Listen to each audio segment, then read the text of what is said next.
राजधानी है। मुझे और मेरी बेटी को अयोध्या टीआई ने 7 किलोमीटर दूर रहने को बोला है। क्या हुआ, क्या हुआ? सर, मैं भोपाल से आई, राजधानी से। आप सोचिए, वहाँ गुंडा राज आ चुका है। मैं बीजेपी अनुयायी हूँ।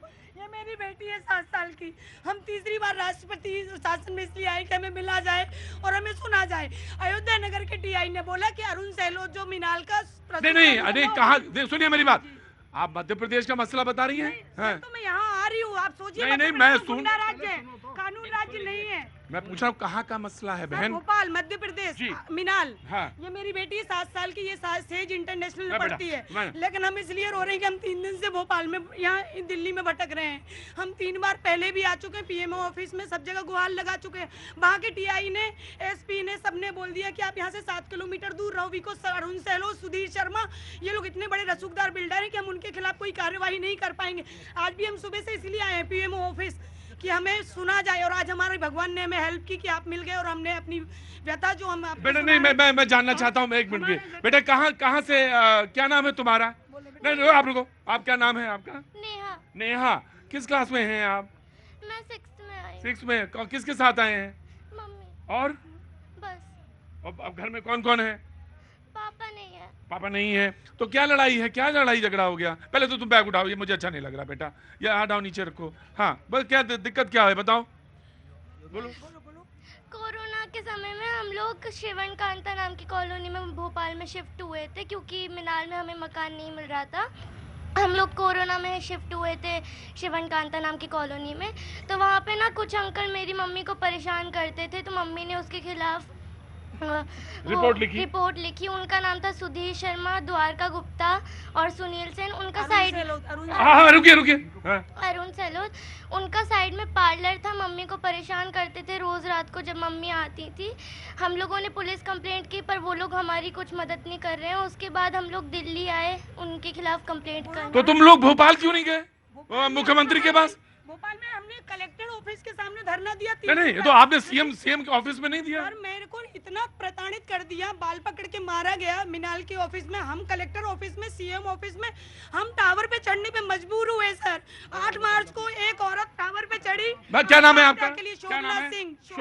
शोभना जी का जो केस है, ये दोनों क्योंकि एक ही पक्ष मैंने सुना है और दूसरा पक्ष मैंने नहीं सुना। लेकिन हाँ, महिला अगर आके रोती है और उसका बच्चा फूट फूट कर रोता है तो ये समाज ऐसा है जो संवेदनशील समाज है। और इस संवेदनशील समाज में आंसू की कीमत होती है, यकीनन होती है, कि चाहे कोई हो, कोई भी हो, उसके साथ न्याय होना चाहिए, बिल्कुल न्याय होना चाहिए। और दूसरा जो पार्टी है, जो लोग हैं, उनको सामने लाया जाना चाहिए। निश्चित। देखिए, रुकिए, मेरी बात सुनिए। मैडम मेरी बात सुनिए, बिल्कुल विनम्रता के साथ, संयत होके, संयम के साथ जी। और मैंने कहा कि मैंने दूसरी वाले हिस्से को नहीं सुना है, इसलिए मैंने ये बात माना, क्योंकि बच्चे का रोना, आपका रोना इस समाज में अच्छी नजीर नहीं बनाते हैं, अच्छी नजीर नहीं बनती। हम इस लैंड ऑफ द लॉ में रहते हैं, जहां पर देश में कानून चलता है। तो ऐसा कोई व्यक्ति नहीं है जो कानून से ऊपर हो सके। हम बात कर रहे थे पेपर लीक के बारे में,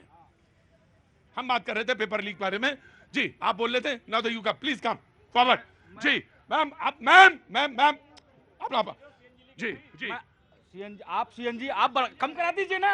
आप तो महंगाई के ऊपर, दिल्ली आपके अंडर में है, सीएनजी का रेट कम कराइए ना। अरविंद केजरीवाल जी पहली बार आए तो सीएनजी पर जो है उन्होंने किया था। आप केजरीवाल जी से कहिए सीएनजी का रेट कम कराएं। उसके बाद इन्होंने बेरोजगारी की बात की।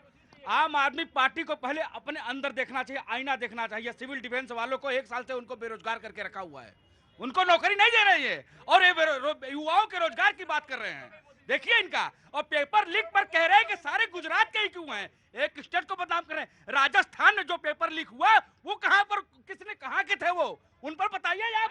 वो इनको नहीं आता। ये चोर मौसेरे भाई, चोर मौसेरे भाई हैं। ये कांग्रेस और आम आदमी पार्टी मौसी वाले हैं साहब।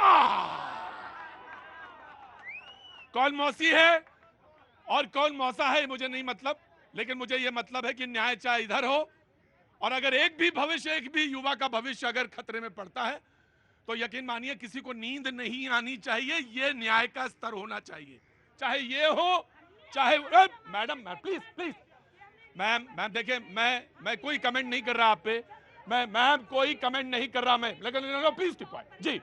जी मैं आया, just give me a second. कहाँ से आना हुआ आपका? दिल्ली से हो ब्रदर। दिल्ली से हैं? जी जी जी। क्या करती हैं? ब्रदर इन्होंने जो बोला ऑटो वाले भैया ने कि अभी मनिकपुर पे भी क्या करती हैं आप? मैं संस्था चलाती हूँ ब्रदर, अच्छा, कौन सी संस्था का क्या नाम है? सुमन फाउंडेशन। सुमन फाउंडेशन। उसमें क्या होता है? उसमें अनाथालय, वृद्धाश्रम, सिलाई, बुनाई, कढ़ाई। कितने सालों से कर रही हैं ये कार्य? हम इसको करीब 10 साल से कर रहे 10 साल से कर रही हैं। जी बोलिए। हैं। ये अच्छा मुद्दा है कि जगह जगह पेपर लीक हो रहा है, पुरानी बातों को इन्होंने दबाने का कार्य करते हैं, अभी बीजेपी को टारगेट करते हैं। और ये जो अभी मनिकपुर पे बात कर रहे हैं, तो अभी यूपी में जगह जगह पे लड़कियों के साथ अत्याचार होता है, उसके लिए कोई ऑब्जेक्शन नहीं लेते हैं। कोई नई बात लेकर के, छोटी बातों को लेकर के थोथा अभी मैं समझ गया, मैं अभी मेच्योरिटी का लेवल थोड़ा सा नीचे है। जी मैं आ गया। जी जरा जल्दी आओ। हाँ देखिए जो बड़ी बड़ी बात करें, वैसे मैं ये मानता हूं बहन कि कार्य करना, मेरी बात सुनिए बहुत ध्यान से, कार्य करना ज्यादा महत्वपूर्ण है बोलने से। इसलिए कोई बोलना आता हो, किसी को ना बोलना आता हो, वो चलेगा। इस देश में बोलना आता है, अच्छा बोलता है, बहुत बढ़िया बोलता है, इनकलाबी बोलता है, वो सब बेकार। लेकिन कार्य अच्छा करता है वो सबसे अच्छा है। इसलिए आप अगर बोल नहीं पा रही बात पे तो वो चलेगा, लेकिन कार्य अच्छा करिए, बहुत बढ़िया। लेकिन हाँ, वही बोलिए जो सत्य है, सत्य के अलावा मत बोलिए। जी बोलो। पेपर लीक की बात कर रहे हैं, कितने दिनों बाद बोलने का नंबर आया है? जब भी आया आपका धन्यवाद, आप चैनल का धन्यवाद। हाँ, बोलो। जो बात कर रहे हैं पेपर लीक की, जब कार्रवाई होती है तो एक ही आड़ में कहते हैं कि एक ही पर क्यों बुलडोजर चल रहा है। मैं जनता से पूछना चाहता हूँ, क्यों जब बुलडोजर क्यों खिलाफ खड़े होते हैं, संविधान की दुआई क्यों देते हैं, न्याय की दुआई क्यों देते हैं? आज मांग कर रहे हैं। नहीं, कहना क्या चाहते हो तुम बताओ पहले आराम से। कहना क्या चाहते हो? मैंने भाषण नहीं, बिल्कुल भाषण नहीं। बताओ, ये मुद्दा है, ये पॉइंट है, बताओ।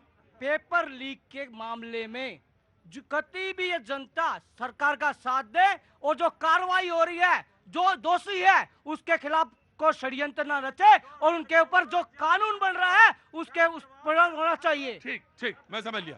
तुम्हारा ये कहना है कि हम भी उन्हीं के साथ हैं जो पेपर लीक कर रहे हैं, मैं उनके खिलाफ खड़ा हूँ। ठीक, ऐसा ऐसे बोलो ना सीधे सीधे। जी देखिए प्रतीक जी, हमारे यहाँ भोजपुरी में कहावत है, मैं बेसिकली बलिया का रहने वाला हूँ, तो पेपर लीक हमने जितना सहा है ना उतना इन लोगों से नहीं सहा। ये पढ़ के बात कर रहे हैं। क्यों सहा आपने? मैं बता रहा हूँ, क्योंकि देखिए बलिया में जो होता क्या था कि उत्तर प्रदेश में जब समाजवादी पार्टी की सरकार थी, जब बसपा की सरकार थी ना, तो वहां पे नकल करा के जो है यूपी बोर्ड के जो लड़के उठे थे, चाहे 10वीं में या 12वीं में, उनको नकल करा के पास कराया जाता था। और इस चीज का हमने सुना है, समझा है, और इस चीज को हमने दर्द को बर्दाश्त किया।